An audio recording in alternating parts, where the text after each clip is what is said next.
First thing we gotta talk about is the boy Ash Ketchum. How could we not? One of the best things about XY is Ash's return to form as a Pokemon trainer. He's no longer forgetting things like he did in the previous series, and now has a lot of experience once again. Because of this, Ash is an absolute badass again, during and outside of battle. What helps push this even further is the fact that Ash in XY is a huge influence to everyone around him more than ever before. Characters like Serena, Clement, Sawyer, and even Alon all have an admiration for Ash, and it's what helps them all become better trainers in the end. It's awesome. Ash has always been an influential trainer, but this is really the first series since AG where it feels like he's at the top of the food chain, and it makes sense. Unlike Black and White, where it felt like Ash was mostly succeeding thanks to his unpredictability, in XY, Ash is back to being way more strategic and using his Pokemon to the best of their ability. Some might argue that he didn't really have much of an arc in this series, but we highly disagree. In this series, it seems like the main thing with Ash is that he was trying way too hard to win. Brock and Misty. To reach his goal this time, it sometimes caused him to be blinded by his own ambition instead of calmly thinking things through. Although this would sometimes lead to his downfall, these moments did allow Ash to grow as a trainer and become even better. A perfect example of this is when he tries to copy Tiemo's rhythmic battle style, but then realizes it wasn't going to work for him. There's also the battle against Ramos, where Ash felt overwhelmed and almost lost, but was able to turn things around once he was able to calm down and come up with a new strategy. And how could I leave out the biggest example, when Ash got cocky and became too over-reliant on the Ash Greninja transformation.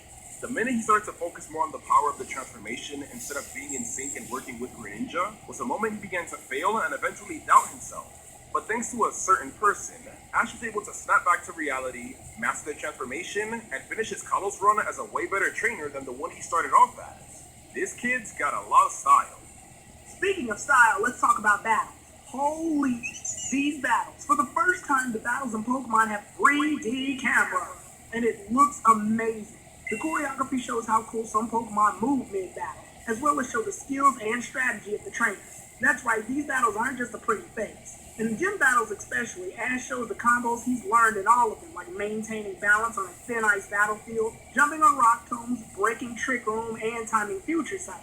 Each battle was a new challenge for Ash so that it could be strategic, and while some of the solutions were a bit odd, they did a perfect job showing how Ash thinks outside of the box, no pun intended. Pokemon has shown on multiple occasions that the best way to learn about a trainer is during battle, and this holds the most in this series.